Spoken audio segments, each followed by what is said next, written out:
Hi, Mr. Neeraj. This is Vasundhara, your host for the evening from Shine. We have Kiran also on call with us. I would Hey, hi. request both of you to please check your web camera and audio before we start the event in the next 5 minutes. Sure. Hello. Hi. Hi, Nisa. Hi. Good morning. Very good morning. Good morning. Nisa, I really wanted to know one thing. How do you pronounce your surname? It's Neeraj Athley or Athley? Heartily. Heartily. Athley. Okay. I just don't wanted to get it wrong. So I was That's like, okay. okay, That's Athley. okay. Okay. Uh, um, Hopefully, this is a good morning vibe and we will be sharing us lot we will be talking about lot of things related to your experience, your vast experience actually, and we'll be going out with a very great AMA session. And I know our audience has like millions of questions related to the topic we are going to discuss today, and we'll be taking up those, and I'll be starting with some of my question in this industry, definitely with your experience, and then we'll be moving forward with um the audience question. So that will be the flow of today, and we'll soon gonna start and make sure everything goes right. If and I'll be noting down the whatever the point you will be saying for sure to wrap up the session in the end. And I want you to please let me know that moment that if I'm wrong at any point, because that is something the key takeaways I gonna take from this session and will be forwarding. Sure. Sounds good. Uh, Sounds good. So let everyone come. We'll be starting in 5 minutes. Sure. Sure.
Hello, everyone. So, we are about to start this session. So, hello, everyone, and welcome to today's AMA session. I am Kiran, and I'll be your host for today's insightful event. And we are excited to have Neeraj Sir, the Vice President and Head of APAC at ICERTIS, joining us to share his vast experience over 27 years in the software industry. Neeraj sir has held leadership role at organizations like SAP, Dassault, John Deere, and Tata. And in his current role, he is responsible for expanding ICT's customer base across APAC. So today's Neeraj sir will be speaking on scaling success, key growth learning from 27 years of a vast experience of sales and technology leadership. So we will be diving into his experience all about with the sales strategies, performance optimization, cloud adoption, and leadership. I believe these are some of the critical topics we are looking for. Someone is looking to drive into tech and looking for a growth. I believe these are some of the very important topics. We will be talking about some of the CRM software, data analytics, cloud solution, these kind of things in the whole of the topic. So, everyone, I would like you all to, if you have any of the question, please put it on in the QA section. We will try to answer all of your question as much as possible, and we'll be making sure that whatever the we are discussing, your answer get sort out in those also, right? So everyone, please ready with your pen and paper also, because you will be getting some great insight from today's session. So please be ready. So starting off with Neeraj sir. Sir, how are you today? Fantastic. Thank you so much for having me on this session. And as I told you when we spoke, very keen to share my learnings of the last few Yes. years, primarily because I think India is currently blooming with startups. So many of them want to know how to sell and sell more. And Yes. there's a lot of talent across the country which needs to be a part of this sales journey. Yes, perfectly, sir. Perfectly. Everyone is looking out nowadays. Go with less of job or more a startup, and that too in the tech industry. Yes, and everyone everyone knows that how to start with, but they don't know how to scale up, how to grow up those things, and that is something a key learning everyone is required nowadays, right? So I know that's why I'm saying that this is a very keyful session today. So everyone start, please make note of everything, right? So to kick off this session, sir, I would like to start with some warm-up question, and then we will be taking up of the whatever the question we will be getting from the audience. And audience have already started putting up some of the questions, which is very good. So let's dive into this. So, sir, you have a 27 years of remarkable experience in sales and software. So, what do you believe are the key takeaways, key drivers that for required for a long-term growth and success in this industry? Right. So I think in any career you typically go through four key phases. You Mhm. first in your first few years of your career, when you're out of college, your graduation, masters, whatever you do, once you join, you first try and understand, am I fit for this kind of a role? So the first thing that I always recommend people who want to go into this line of sales is to, in the first few years, judge whether you are meant for this role or not. Yeah. And in my journey, I learned that quite early that I love technology. I love interacting with people. I love providing solutions. And most importantly, I found that collaboration was one of the biggest advantages one could have in this journey. So, in the first stages of my career, I did pre-sales, I did solution engineering, I did architecting, I led demonstrations, and solution advisory, call it all of those. So I started from the solutioning angle. I did projects in the second phase. So I was a part of large global rollouts. So I got a chance to understand products. I got a chance to understand how they are deployed in a customer. Then I entered my third phase where I did business development. So that's still not what we call the front line of in the army. That's still not the front line. That's still the third line. So in business development, we would reach out and build demand. You try and find out who is looking out for a solution that you have, and then build that what we call pipeline for those who understand sales. And in the fourth stage, I moved into sales from business development. And then from a sales individual guy who met customers and sold to a manager who managed a team of people who were selling to managing a geography with multiple teams who are selling in a geography, and then finally into leadership roles where you are responsible for defining how much you sell, how to sell, when to sell, why to sell, and all of those. So from understanding a product all the way to leading a geography. I've even had my own startups where I've done my own business. So that's where you even get a chance to define business. Mhm. But this growth curve is a little more possible. I won't say impossible for other people, but it's a little more possible if you are in sales because you're closest to revenue. So your chances of growing really high in the organization is much faster. Again, I'm not saying one size fits all, but it's just a trend that I have been seeing. Yeah. Yeah, I can completely agree. I believe sales is something which everyone should know because that is how you understand your consumer because the end product you are selling out to them only. So you need to understand if this is feasible or not in the market also. So yeah, it was great. It was I noted down all the four phases, and I am very sure that we will be sharing that in the end. So please be with us till the end of the session. You will be getting a lot of insight, right? So another question that I have. So as I know that your experience is vast and is diversified into multiple roles. So as a cloud adoption has become a major driver of information tech, which I believe in nowadays. So how have you seen cloud technology impact sales strategy and performance optimization? Yes. So basically, what cloud did to the technology world is exactly what Ola and Uber did to the car world. Instead of owning, I will rent it. So fundamentally, now you're not selling a car, but you're selling a service to the customer. I will reach 9 o'clock in the morning with the car. The car will be clean. It will take you to your destination without any accidents, and we'll get you back home with everything as per your requirements. You'll even have a newspaper to read, and there's a screen to watch a movie. So you have to pamper a customer when you are in the business of services. As against when you're selling a car, you just sell the service car, give him the keys, and tell him to do for services, and after that he's on his own. So it's a completely different world. Cloud world, and many of you who are in this domain will know this very well. Cloud completely changed the way customers started buying and companies started selling and organizations started servicing. So there are always these three people in the room when you talk of technology. There's somebody who's buying, there's somebody who's selling, and there's somebody who's helping whatever is being sold to get deployed. So all three changed. They've literally pivoted in the journey, and that's where we are seeing the maximum amount of change. Now, how does that impact the world of sales?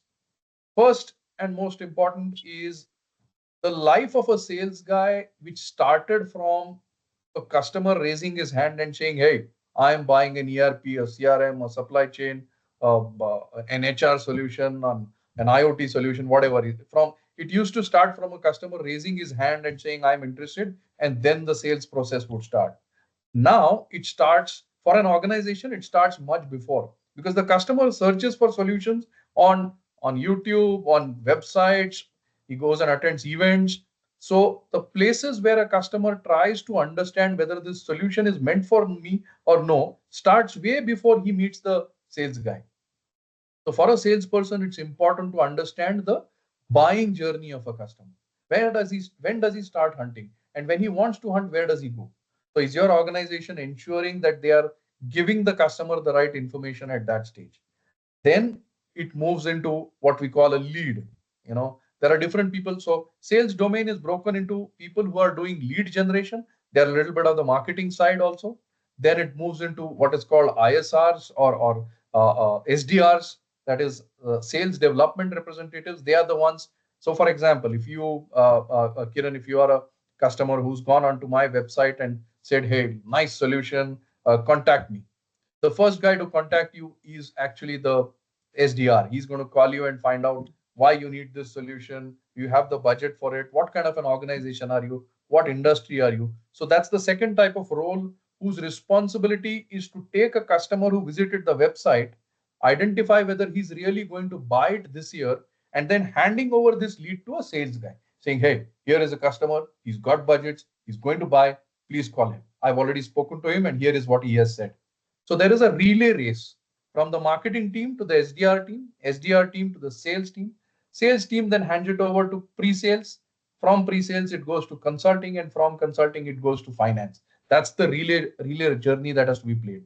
But what cloud did was in this process was made sure that you meet the customer's requirement not just for the solution, that you have this problem, here is a solution. What cloud did was take it one step higher. You have this solution, and this is how I'm going to deploy it for you. And this is how I'm going to support you if you have a problem.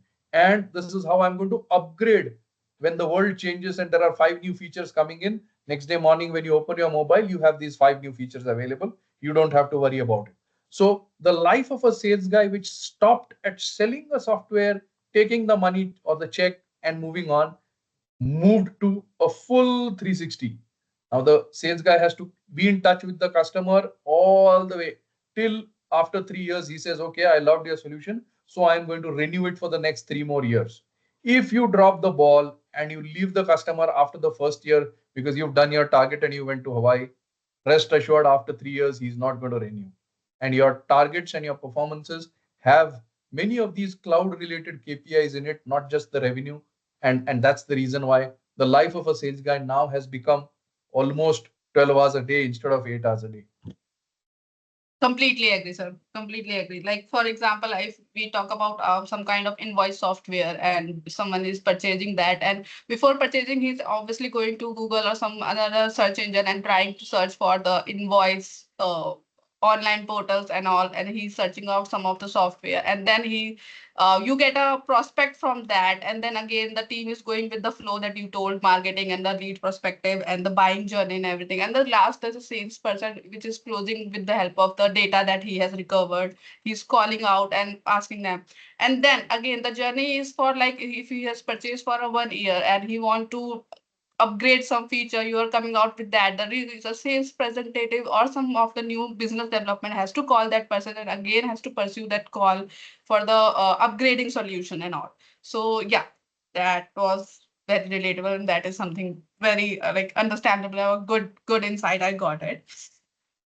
Coming on to the one of the question I got from a person, and he's asking, how should someone approach building a strong professional network, particularly in sales and technology?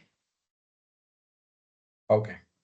So again, it's a open-ended question, but if I try and put a few boundaries around that.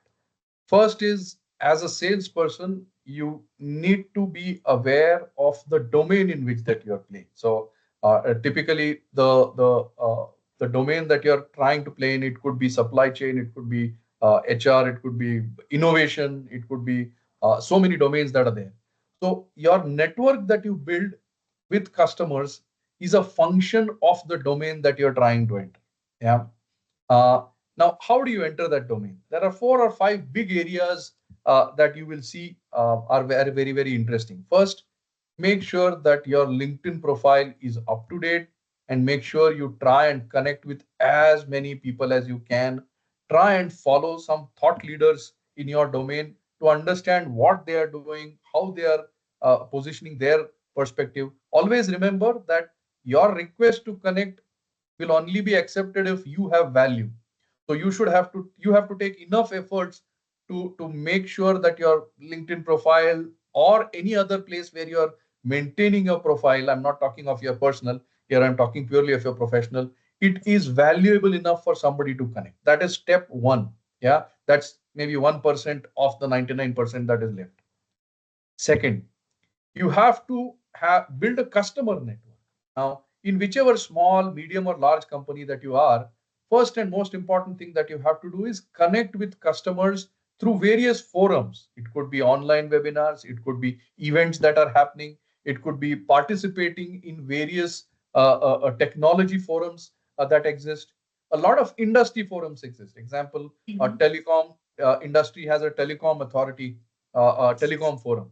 Mining has mining, automotive has automotive, pharma has pharma. They have industry forums where industry leaders come together.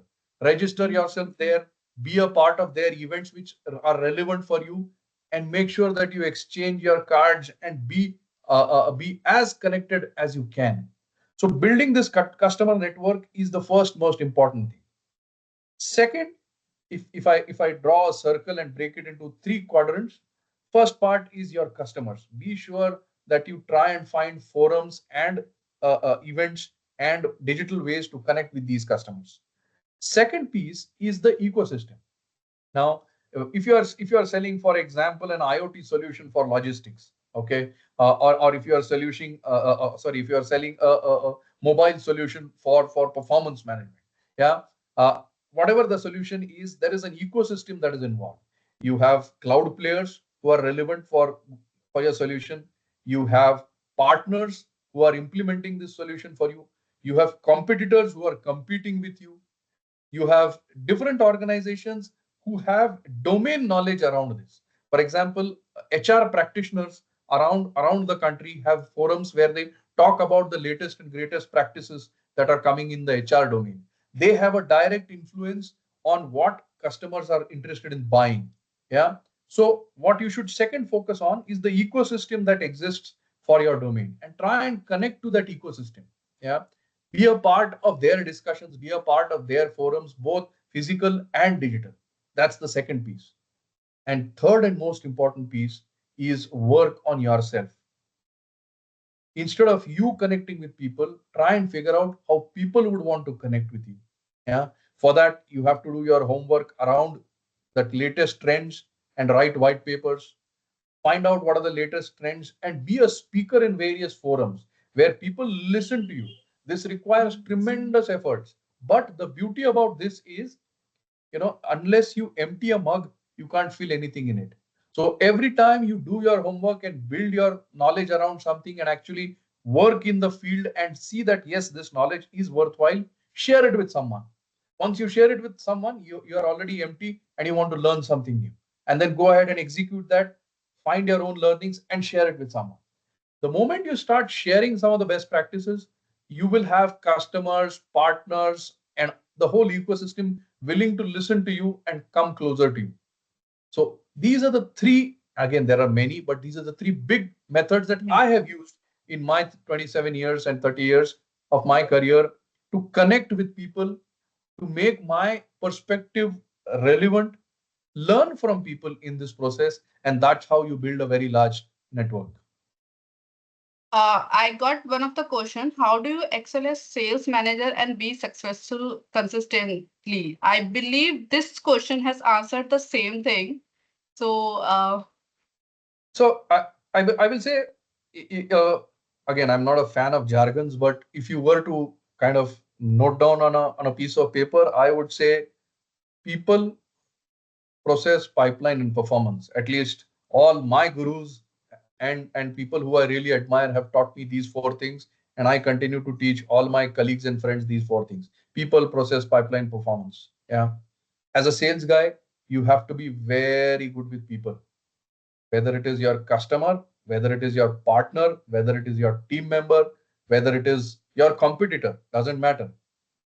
Be very good with people.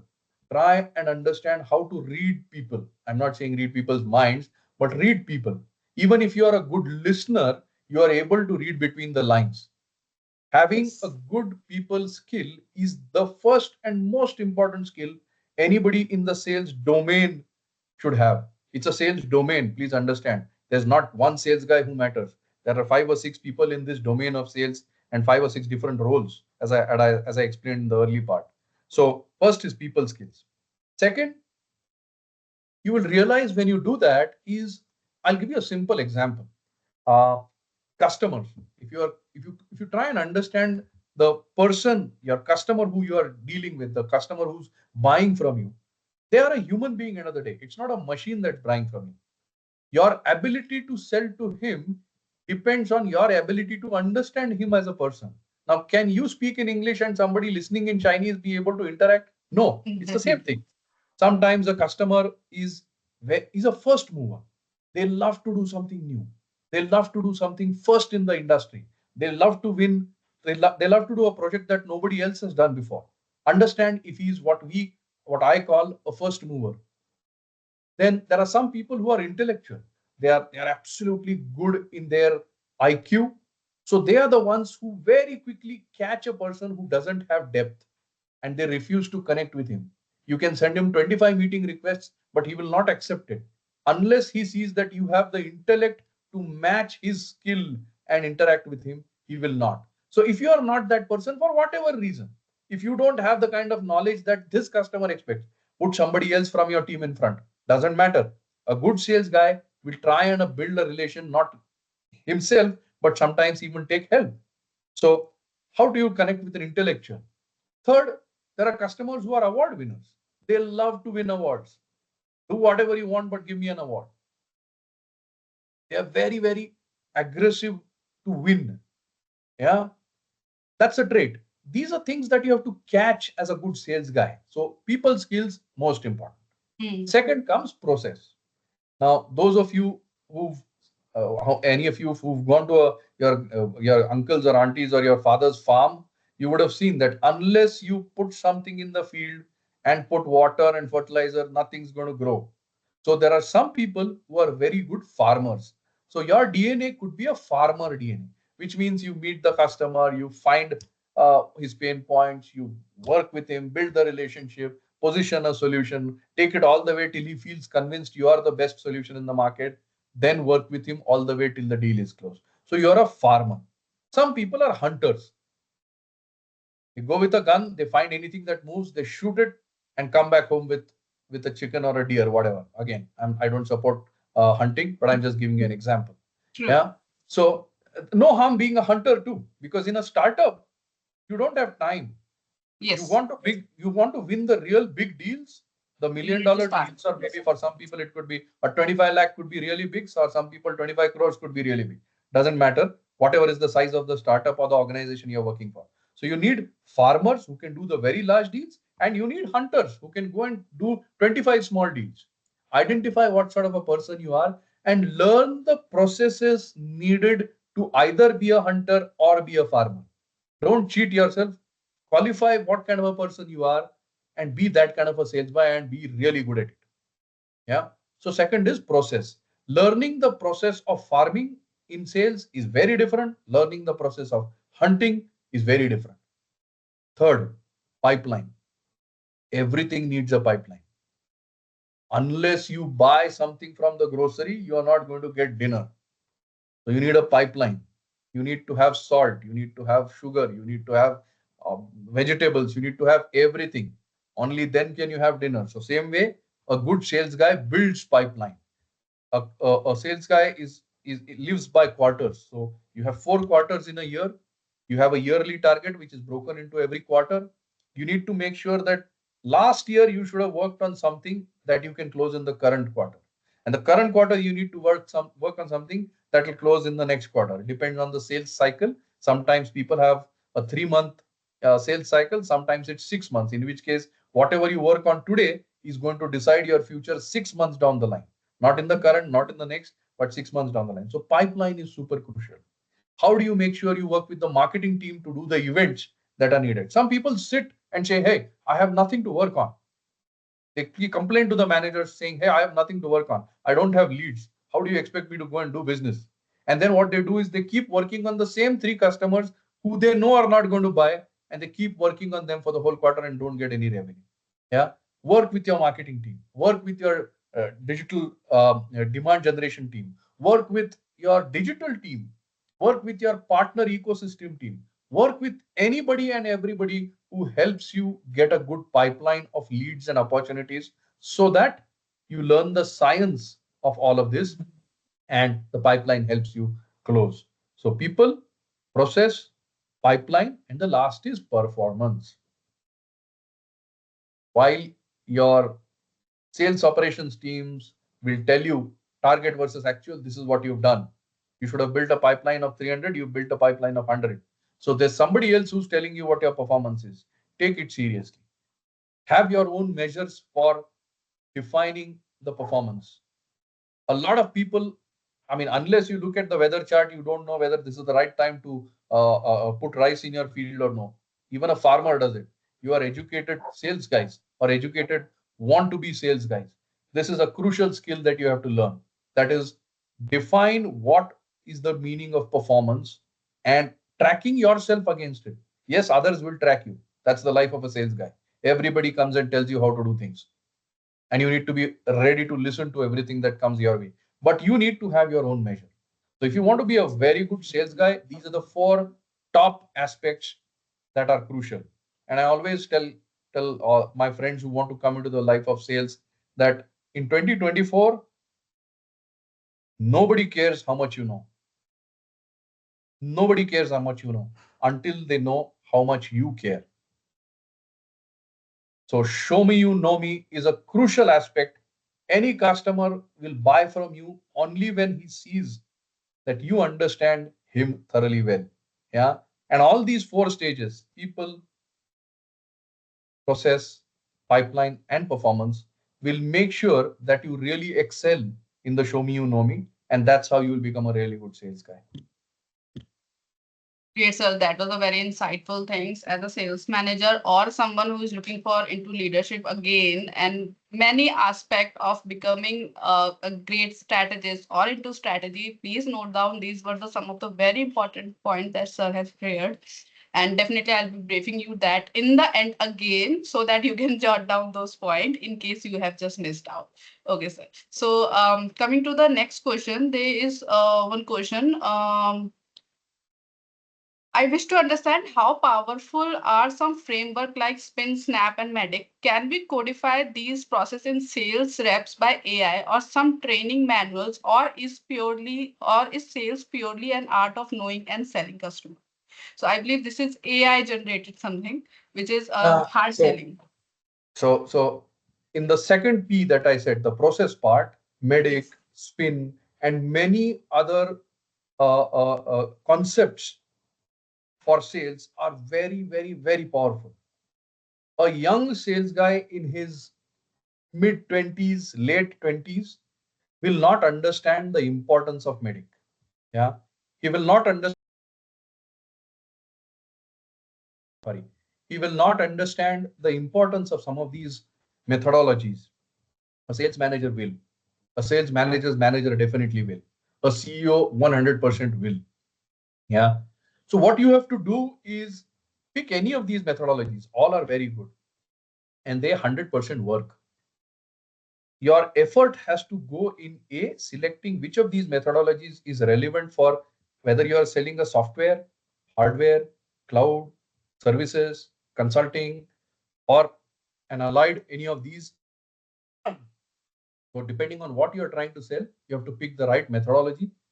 Absolutely embed that in your sales tools. Could be Salesforce, could be Gong, could be, I don't know, whatever you're using. So embed these sales methodologies in your tools. If it has AI in it in 2024, that is absolutely crucial. Absolutely crucial, because I hate to say this, but my tools for selling are becoming smarter than me these days. Mm. I hate to say this, but because I know this, I have decided to leverage this fact. My 30 years of experience can be converted into a co-pilot, and that can give you the same recommendations that you and I are sitting on this call and giving. The difference is how to use the right recommendation for the right situation. There's still a human in between the situation and the AI. Yeah. So coming back, very good point, and it's absolutely useful to use these methodologies. Spend more time spend more time in institutionalizing this methodology in your company. Let the youngest inside sales guy who sits from 9 in the morning to 5 in the evening calling customers, let him also understand. And I'm not saying he's doing any small work, don't misunderstand me. He does fantastic work. Just make sure he understands what Medic is, or MedPick is, or what Shine is. There are different methods. He needs to understand why your company is adopting this methodology. How does it help him?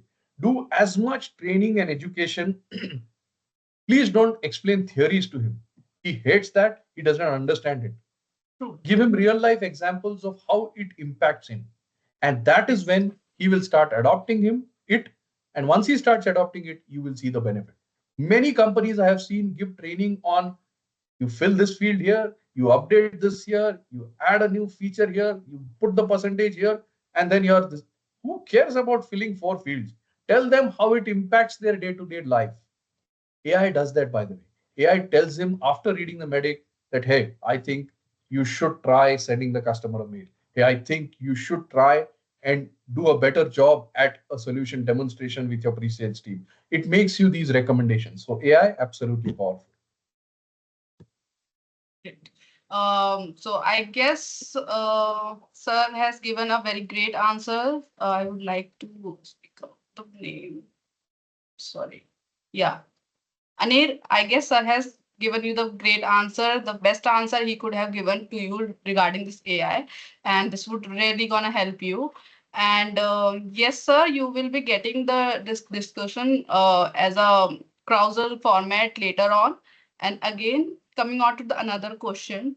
Sir, the another question is how do you analyze and know the value proposition of a competitor, and how do we do the SWOT analysis? Very good point. Very good point. Before I continue, see, I'm seeing a lot of people are asking questions just because your question gets skipped doesn't mean it's not important. I'm sure Yes. Kiran is just trying her best to pick Yes. as many as she can. So be patient and don't get irritated. Uh, so coming to your question on SWOT analysis.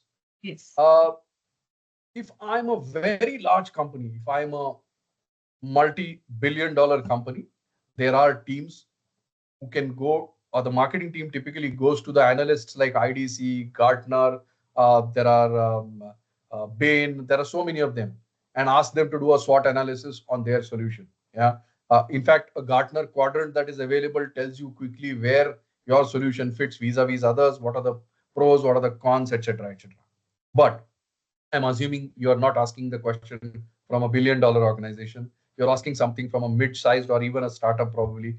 So, how do you do a SWOT analysis?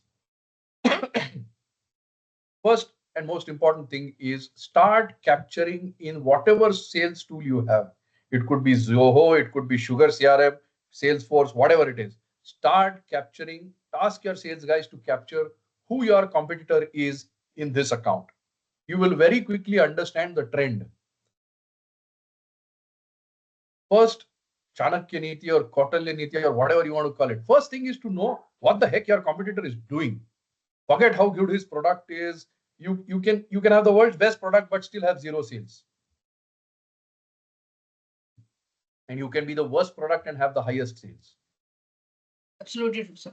What's important to know is what your customer is doing in the field. So start capturing where all are you hitting this customer? Is it only when you go to pharma companies that you see this customer? Or is it where you when you're going to automotive or aerospace or defense, or where do you hit this? Or only in North India you're seeing this competitor? Or are you seeing him in South India? First, track his movements.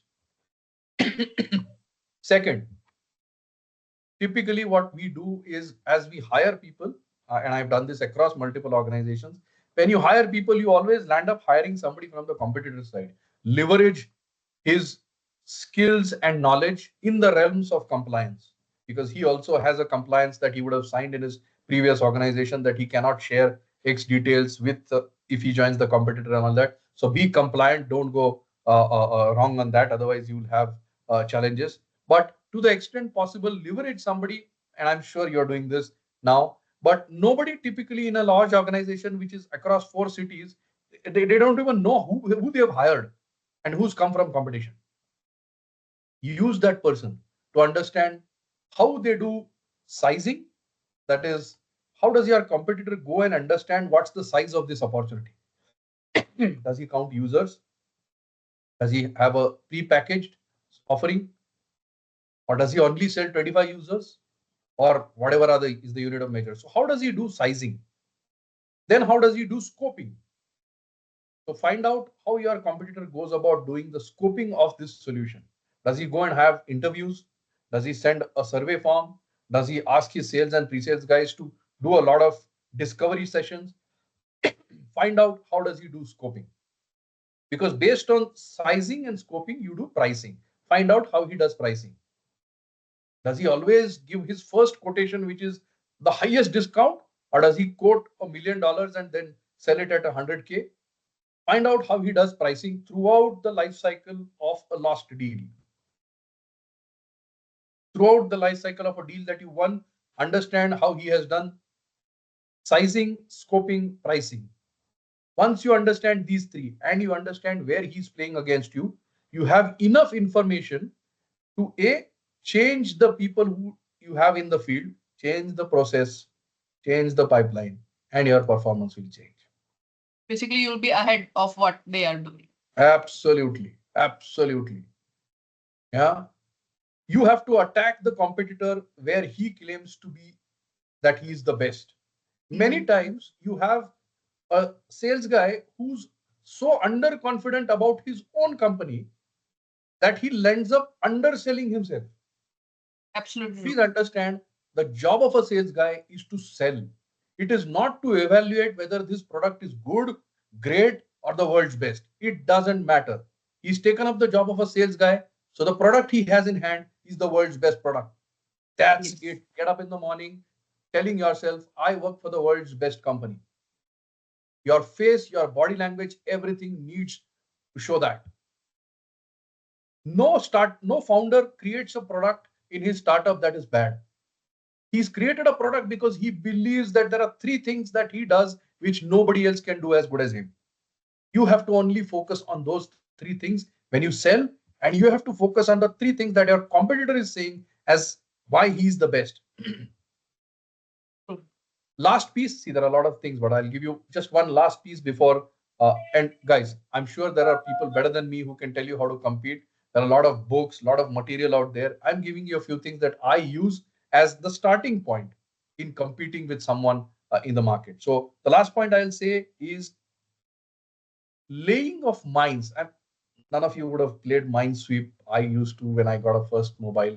But what's a good example? A game that you play. In a game that you play, you are the player, and then you hit obstacles at various locations, right? That's because whoever has created the games has laid those obstacles. You should lay obstacles for your competitor at every stage of the sales cycle. Let him hit a landmine every time he meets the customer. Build a list of landmines against your competitor and start laying them across the organization. Whoever is your champion in that account, tell him five bad things about your competitor. Whoever is the key decision maker, tell him three bad things about the competitor. Make sure you play that game. A lot of the people unnecessarily go into that habit of, I don't know what the competitor does. I know I'm the best, so I'll win. Sorry, that's not how it works. It's a boxing match. It's a boxing match. And you You have to haven't gone compete into with the the company. absolutely. You haven't gone into the ring You with the need to be. customer who's the umpire, and you are the only guy with the gloves. If you don't know what the other boxing guy is doing, then you are shadow practicing and you are not in the game. That's You what it need to means. understand the moves. You need to be very ready Absolutely. for those things. Yes, Absolutely. absolutely. Sir, would you recommend any kind of movie or books regarding this? Because what I understand is Salesman of the Year was the great movie for this, and I am the fan of that movie.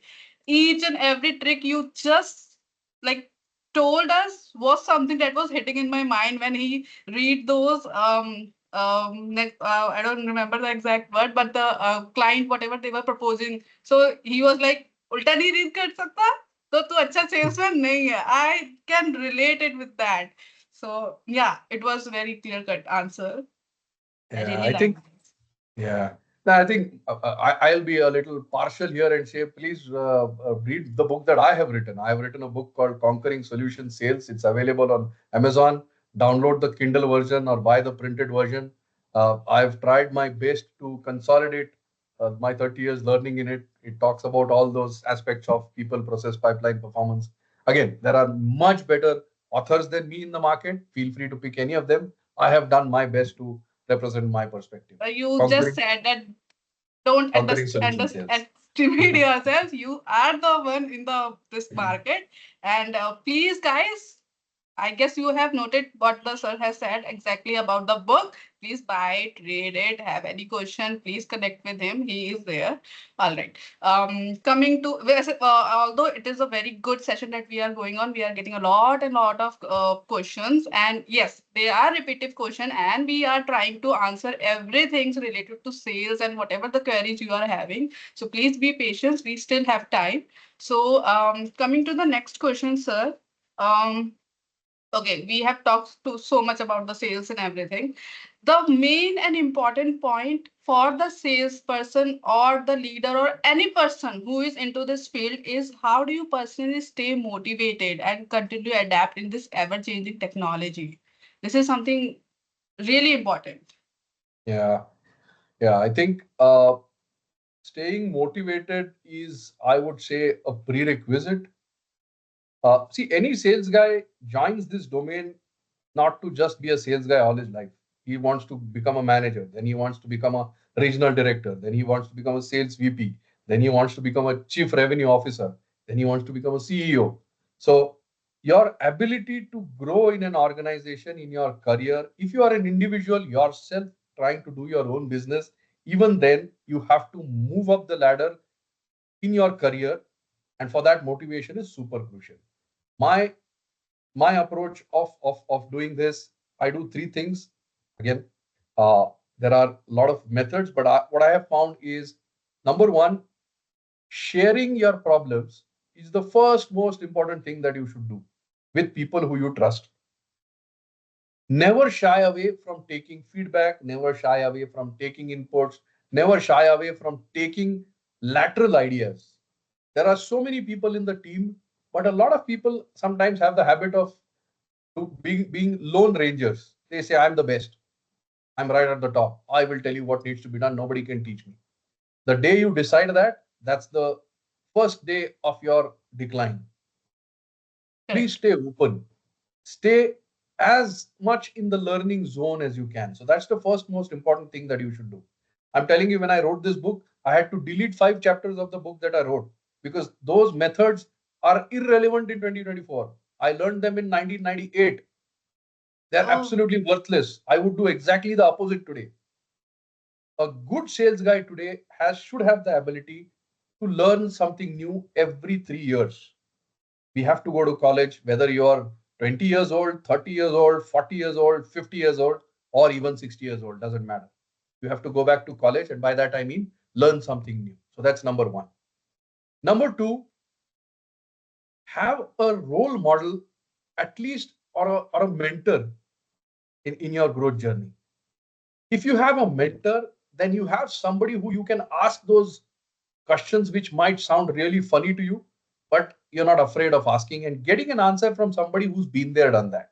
At least that individual will give you a few perspectives and make you think. A good coach is not somebody who answers your question, but somebody who makes you think in directions that you had missed out thinking on. And that's when you find the best solution for yourself. But finding a coach is super crucial. So be in the learning zone, be in the coaching. Make sure you find some good coach for yourself. Be a very good reader. See, there are many people who make reels and all those, read 10 books in a week, read 25 books in a month, and all of that. See, yes, they're trying to sell, but what you cannot do is go in front of a customer and talk to him about cricket every time you meet him, or talk to him about the product that you're selling every time you meet him. You need to have meat in your conversation to hold a conversation, whether you're doing it on Teams, whether you're doing it face to face, whether you're doing it over an email. Yeah. Leverage AI, leverage your own ability to read new books and read new things and be a part of different situations. Make your personality a lot more holistic. See, if I was a programmer and I was really good at it, and there are many people who are damn good at programming, you will never find that guy going out and watching Formula One. He may, but he won't do things outside the box. He loves his zone. So there are certain personalities that are not meant for sales. There are certain personalities that are meant for sales. What you have to do, if you have 3 out of the 5 things needed to be in sales, please make sure that you go into this zone of coaching, learning, and reading new things. Yeah, these are three very, very important traits that one should have. Fourth, adaptability. You've seen a chameleon change colors when he's on a wooden tree versus when he's on a green leaf, right? As a sales guy, don't be slimy, but be adaptable. Adaptable means understanding the situation that you are in, living in the now, as they call it. That's like the Buddha statement, but it is so crucial for sales guys. If you are sitting in a room with seven customers in that room and you are not listening to each of those seven guys, reading their body language, looking at that smirk or that smile, looking at the wink of the eye or this word that he used, you don't know what the customer is going to do next. You have to be in the now. You have to be adaptable based on how things are changing. Yeah. So let me just give you 4 or 5 key bullet points. I gave you a lot of information. If you are jotting down, first, be creative as a sales guy. Be a good listener as a sales guy. Be extremely articulate as a sales guy. Be an excellent collaboration or collaborative person. Be extremely adaptive and adaptable. Have a good decision making capability. You should know when to drop the ball. You should know when to hold the ball strong. There are times when you know that this customer is buying next year, but you still keep saying that he will buy this year. Hope is never a strategy. That's something I've definitely learned. So be good at decision making and be good at problem solving. Seven things. Yeah. If you work on these seven, not overnight, not in 1 month, take take 7 months and say, first month I'm only going to work on creativity. Second month I will only be a good listener and learn skills around. Third, I'll be articulate. Fourth, I'll collaborate really well. Fifth, I'll be adaptable. Sixth, I'll do good decision making. Seventh, I'll be a good problem solver. Do this over the next 7 months. Eighth month, you will be a completely different person. From a caterpillar, you'll become a butterfly. That was exactly something where everyone needs to know, and this works irrespective of you are into sales or in some another field. This is something you need to understand in day to day life. And reading people is an ability that I guess each and every person should have in their own field. This is something very, very, very important, which I believe nowadays. So that was something very interesting, and I hope that people loved it. So coming to another question, sir, another question is from Pannab Banerjee. How would be CRM to best possible way useful in today's competition for the organization? Yeah. So CRM today is table stakes. Table stakes. That means if you want to win, whether you are winning if you're winning your first 10 customers, you don't need a CRM. Yeah. If you're winning the next 100, you definitely need CRM. If you're having the next 500, you need CRM plus plus. And the next 1000 CRM plus plus plus. And it goes on. Okay. CRM is table stakes for any company which has 10 plus customers.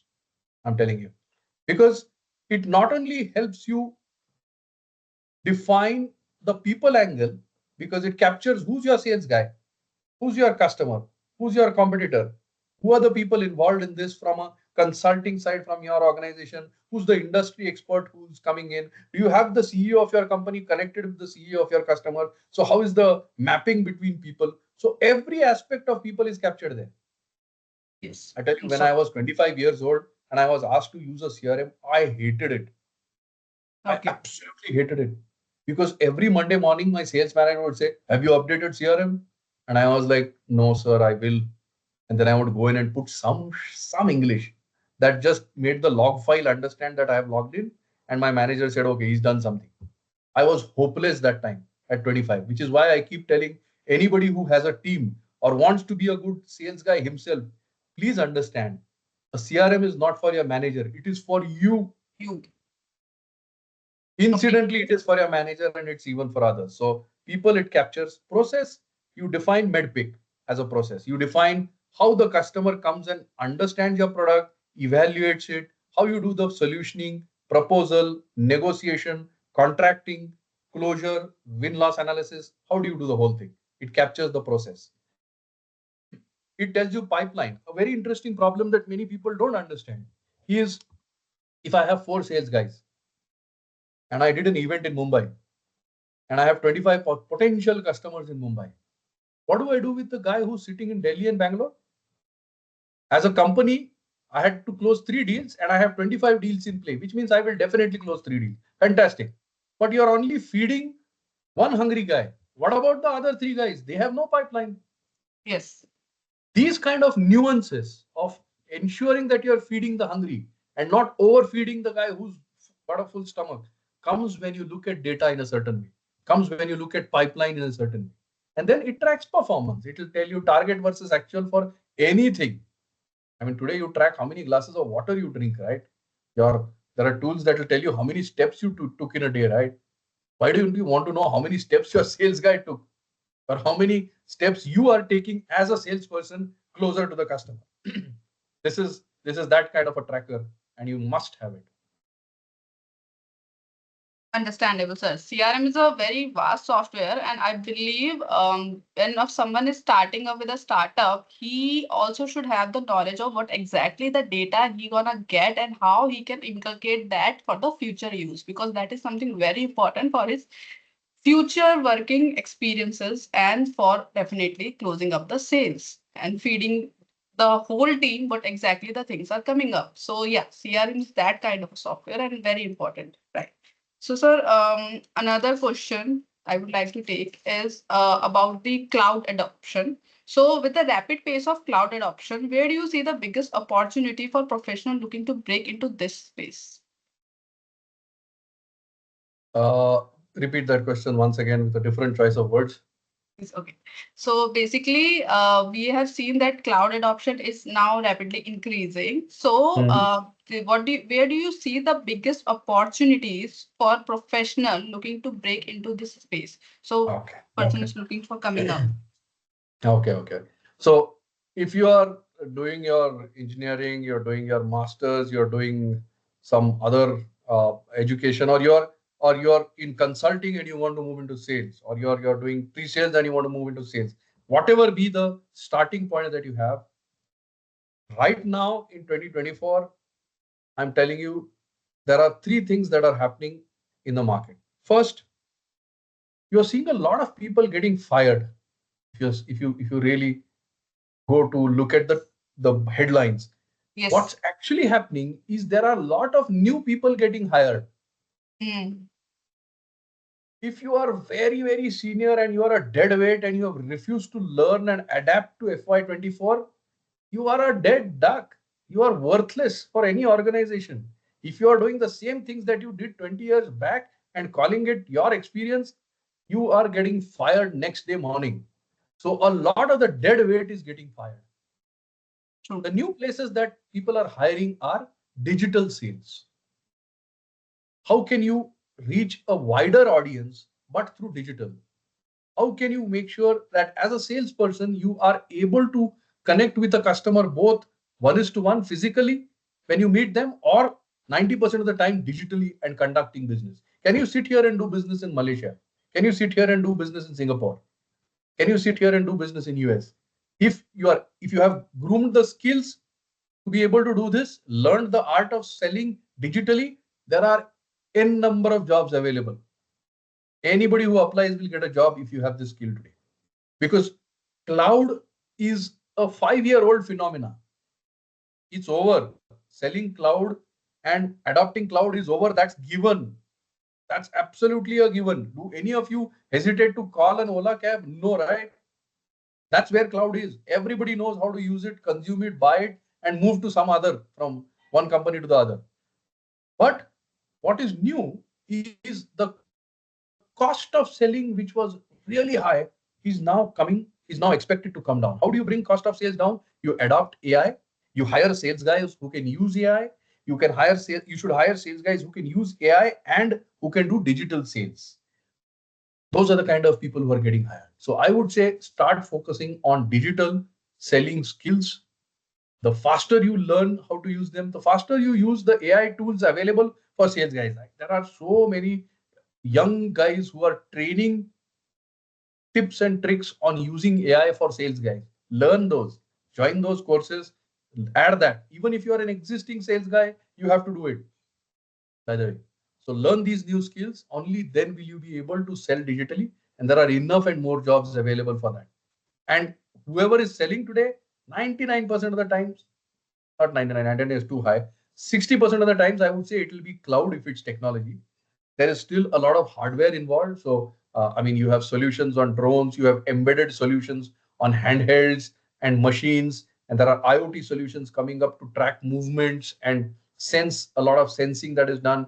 Those are physical and digital solutions. So, I'm not saying everything is cloud, but you have both physical and digital kind of applications. If you look at Honeywell, for example, they've got fantastic factory solutions. Or you look at GE, or you look at even TCS or Infosys or Wipro or any of those, or Accentures, all these guys have solutions that are both physical, phygital, and digital. Yeah. So you can be a sales guy in any of these three. Depends on whether you have the ability to learn digital sales skills. Great, sir. Sir, now I really want to come out to you and really want to understand and see how the challenges you have faced, your real life experience of the sales, one or two if experience if you can share. Uh, Any incident, any real life incident if you can. yeah. So I think there are so many of those. Again, I'll give you a few examples. Uh, One of the things that I learned early in my career when I was engaging with a customer, for example, from engineering and construction. If you're engaging with engineering and construction companies, most often your buyer is somebody who's actually gone in the field and installed something, built something. He's built a bridge, he's built a road, he's built a nuclear plant, he's built something. He's not that great at technology. So your ability to talk to him about the industry is super crucial. Super crucial. There are a few industries, telecom, for example, telecom or banking, 90% of their work is digital. So you can talk technology to him 9 a.m. to 9 p.m. and he will be absolutely comfortable with that.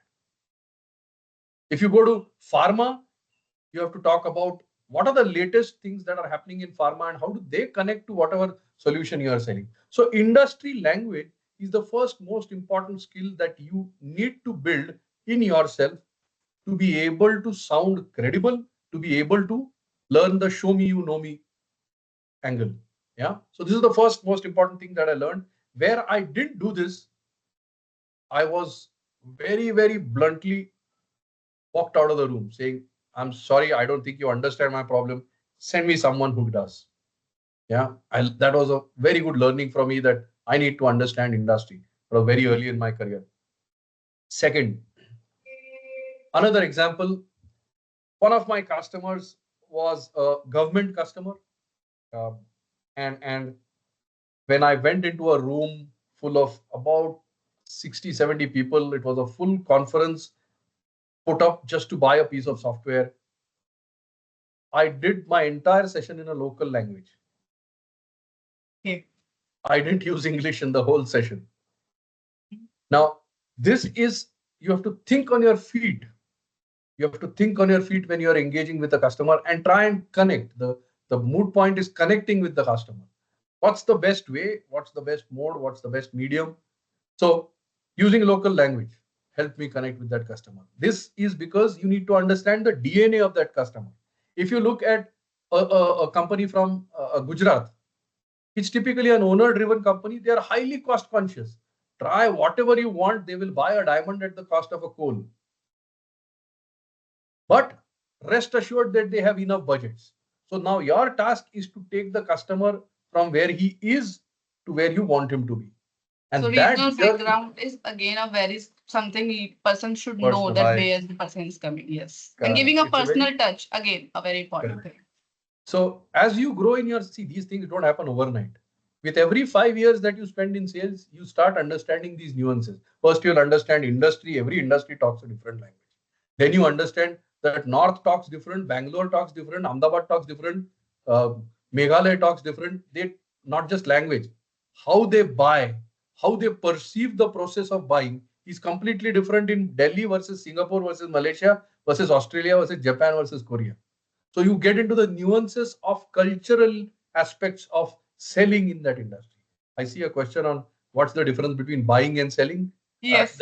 It's it's a beautiful question, but yeah, let me answer the one you have first. So second is the nuances of the regional aspects. Third is then solution. So whatever solution that you are selling, there are certain nuances of that solution. Do not be a typical product seller. In this journey of value selling, you will go through 4 or 5 different, I would say, stages. First, you will be able to sell the products and features of your organization well. If you are in services, then the whatever services that you're selling, you will be able to share the unique selling propositions well. That's just the first stage. Move quickly to the next stage, solution. From a product or a service, move to solution. Solution means where you are marrying the problem and the solution and the application together. So in this cross section is where the real meat is.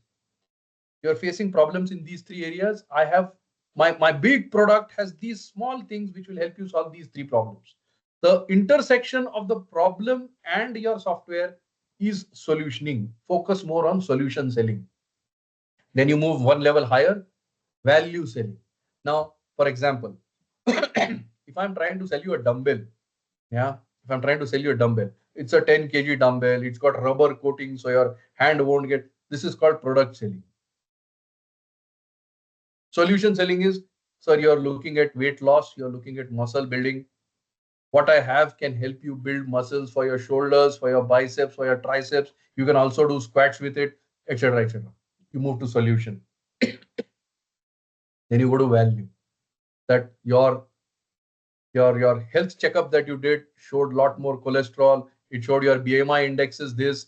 So, excuse me. So you need to do exercise. Hence, I have a dumbbell here to sell you.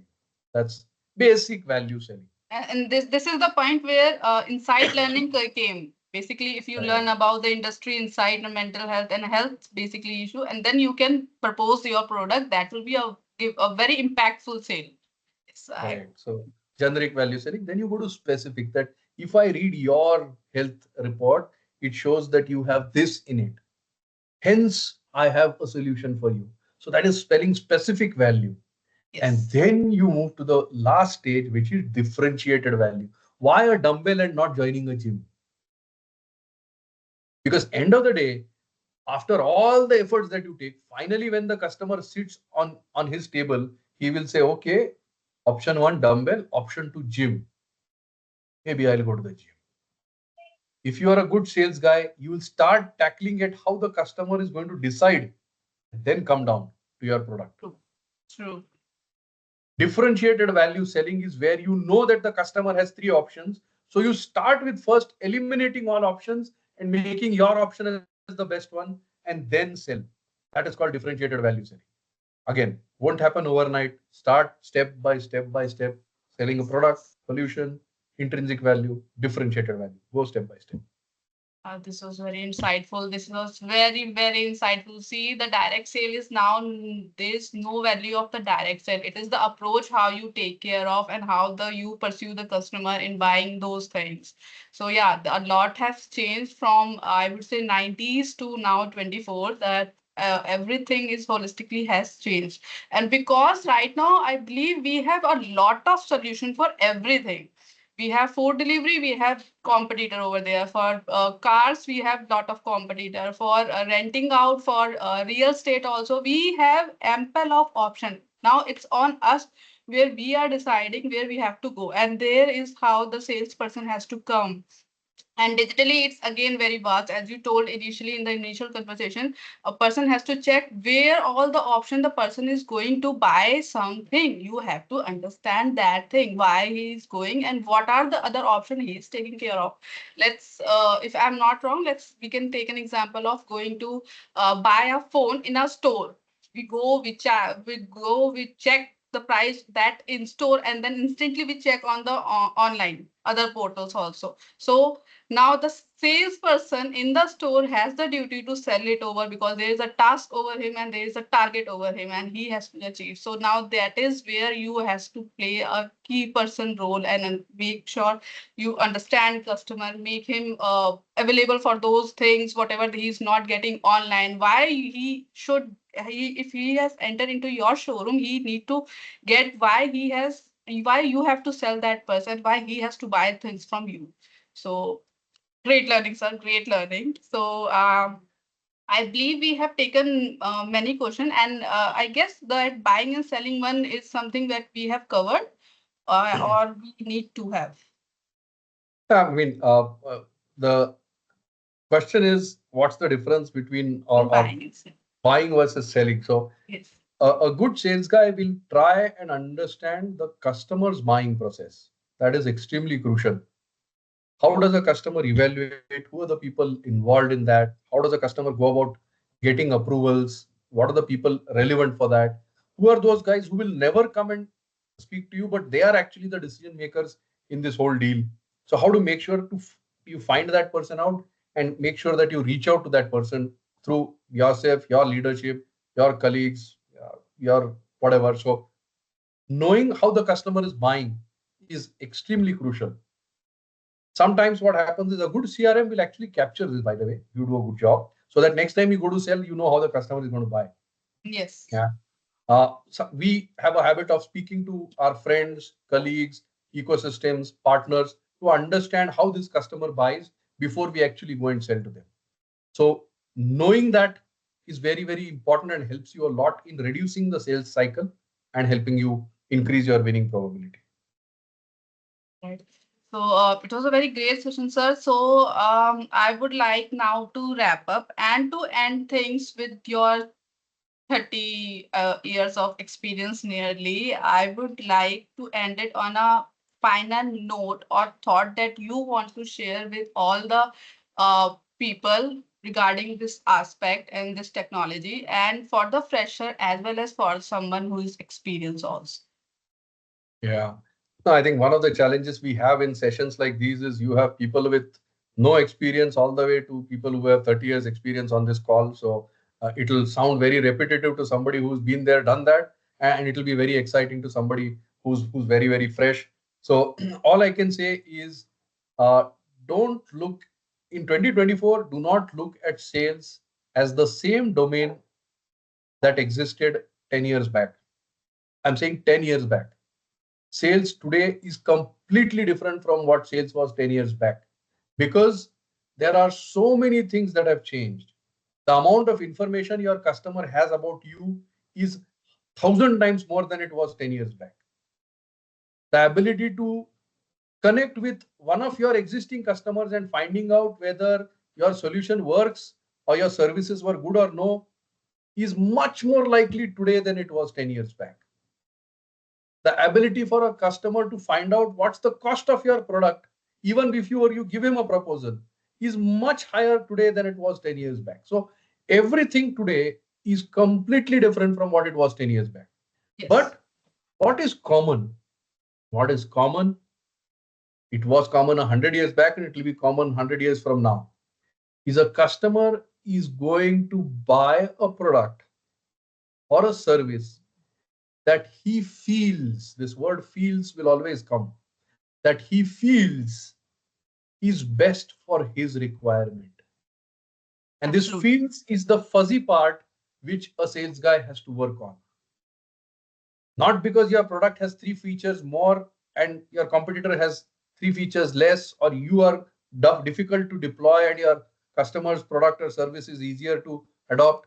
It's none of that. It is how the customer feels. And the feeling part has a lot to do with trust. How much does he trust you to be able to make him successful in eliminating the problem? Yeah, these are the fuzzy grayish zones on which a customer finally decides to buy. But to reach these in the top quadrant is a process, and it requires you to look at both data and the perception that is there. You have to do a cross checking of both. Do you perceive that the customer is now convinced? And does the data say that you are convinced or not? You have to keep looking at both these things because there is enough data available, enough AI available. So do that cross check. Do that cross check. Yeah. Just because there are clouds in the sky doesn't mean it will rain. Likewise, just because the meteorology department said it will rain does not mean it. You have to cross check. Are the winds very high? In which case, maybe the rain will get delayed. That's a cross check of real and data. A good sales guy will start understanding how these two have to be worked on to become successful. That is the sales guy of 2024, not the guy who read some old books and did what they used to do. Those days are gone. Great, great. So these are some of the thoughts that sir have shared. And sir, one thing I really wanted to understand that when I was in, it's my personal experience. When I was into the startup, I was working with one of the startup. There was a person who told me one thing, which I believe is totally correct. Just tell me your views on that. That the era has changed from competition, from competitor to collaboration, which I believe is truly uh, a success nowadays. As we can see, it's not about the influencer collaboration, but a technical collaboration that we are doing nowadays. So, what's your take on that? Yeah, so we say that it takes a village to do a deal. That's because you need multiple people, or you need to collaborate with multiple people who are surrounding the customer and give the same message. Yeah. For example, if one of the auditors, you have the big fours who are engaged with the customer, or you have the biggest GSIs in the country, or you have smaller consulting firms, you have individuals who are engaged. Unless he or she goes to the customer and says, "Hey, I think this product is good," you have Hmm. not made it. If Yes. somebody who is provisioning this on a cloud platform, they say, "Hey, I have five more solutions which are half the price," Hmm. all your efforts go down the drain. Unless you Hmm. collaborate with the ecosystem that surrounds the customer to your and their advantage, create a win-win across your ecosystem, and you will win a lot more. You will win a lot more predictability. That is equally critical than winning more. Yes. So, on the ending note, I am summarizing a bit of what I have also learned, and I would like to share with everyone so you can jot down these things. And, sir, please tell me if I'm wrong anywhere. I would really like to. So, when there was a question about the being a sales manager or a person who is considering to grow and learn, so there are a few things that sir said, and that was something very important. So, the first point was the giving get to know the process. So are you a farmer process or you're into the hunting process? So basically, as a farmer, you are starting with a slow move and understanding everything step by step, or you're a hunter, you just go with the sales and get the sales done in the one go. So those things you have to understand them. Then second was the pipeline, because you have the target over your head, so you need to understand what kind of target you have, so you have to go through those things.